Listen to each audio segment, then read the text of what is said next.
এটা হলো একটা আজব দুনিয়া, কারণ এখানে বাচ্চা জন্ম দেওয়ার জন্য পুরুষদের কোনো প্রয়োজন হয় না। কারণ এখানে মহিলারা শুধুমাত্র মাটিতে গর্ত করলেই মাটির নিচ থেকে বাচ্চা বের হয়ে আসতো। এখানকার প্রতিটা মানুষের বাচ্চাই মাটির নিচ থেকে বের করা হতো, যার কারণে এখানে প্রত্যেকটা মানুষের কাছেই একটি দুইটি করে বাচ্চা থাকতো। কিন্তু এই মহিলাটা সারাদিন ধরে মাটিতে গর্ত করার পরেও একটিও বাচ্চা খুঁজে পাচ্ছিল না। এজন্য সে অনেক মন খারাপ করে একা একা বাড়িতে চলে যেতে শুরু করে। এরপর সে তার গ্রামে পৌঁছানোর পর দেখতে পায় প্রত্যেকটা ঘরেই আলো জ্বলছে, আর সবাই তাদের বাচ্চাদেরকে নিয়ে হাসি খুশি হয়ে খেলাধুলা করছে। কিন্তু সেই দুর্ভাগ্যবান মহিলাটা একা একা বাড়িতে ফিরে অনেক ক্লান্ত হয়ে বিছানাতে শুয়ে পড়ে আর সকাল 10টা পর্যন্ত ঘুমাতে থাকে। এরপর সে ঘুম থেকে ওঠার পর একটা বাচ্চা খোঁজার আশায় আবারও ঘর থেকে বের হয়ে যায়। কিন্তু সে প্রতিবারই গর্ত করার সময় মাটির সাথে কান লাগিয়ে বাচ্চাদের আওয়াজ শোনার চেষ্টা করত। সে এভাবেই খোলা মাঠে, নদীর মাঝখানে, এমনকি সমুদ্রের নিচেও বাচ্চা খোঁজার চেষ্টা করে, কিন্তু তবুও কোনো লাভ হয় না। কিন্তু একদিন সে একটা জঙ্গলের মধ্যে অনেক গভীর একটা গর্ত খুঁজে পায়, আর সেই গর্তটা ভেতর থেকে পুরোই খালি ছিল। এজন্য সে বাচ্চা খোঁজার জন্য সেই গর্তের মধ্যে ঢুকে যায়। কিন্তু তখনই সে দূর থেকে অনেক ছোট্ট একটা আলো দেখার পর সেটা কি তা দেখার জন্য সেই দিকে যেতে শুরু করে।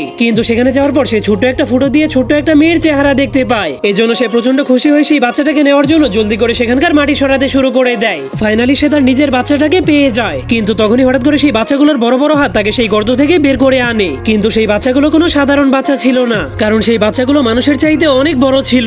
আর সেই মহিলাটা ভুল করে এমন একটা দুনিয়াতে পৌঁছে গেছে যেখানে বাচ্চারাই তাদের বাবা মাকে লালন পালন করে। এরপর সেই বাচ্চাগুলো তাদের মাকে বাড়িতে নিয়ে গোসল করিয়ে নতুন কাপড় পরিয়ে দেয়। এরপর তাদের মাকে সমুদ্রের পাড়ে নিয়ে তার সাথে খেলাধুলা করতে শুরু করে দেয়। এমনকি তাদের মাকে সমুদ্রের মাঝখানে থাকা তিমি মাছকেও দেখাতে নিয়ে যায়। কিন্তু তারা যখনই অনেক ক্লান্ত হয়ে বালির উপরে আরাম করে ঘুমিয়ে পড়ে, ঠিক তখনই একটা আত্মা অনেক দূর থেকে তাদের দিকে নজর রাখতে শুরু করে দেয়। এরপর সেই আত্মাটা লুকিয়ে লুকিয়ে মহিলাটাকে ঘুম থেকে জাগিয়ে একটা রহস্যময় জায়গাতে নিয়ে যায়। সেখানে দুইটা দুনিয়াতে যাওয়ার রাস্তা ছিল।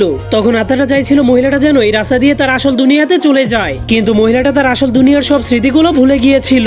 এজন্য আত্মাটা জাদু দিয়ে তার হাতটাকে শক্ত করে ধরলেই তার পুরনো সব স্মৃতিগুলো মনে পড়ে যায়। এই জন্য সে ওই আত্মাটাকে নিয়ে তার আসল দুনিয়াতে যাওয়ার জন্য লাফ মেরে দেয়। পরে কি হলো তা দেখতে চাইলে অবশ্যই কমেন্টে পার্ট 2 লিখে দিন।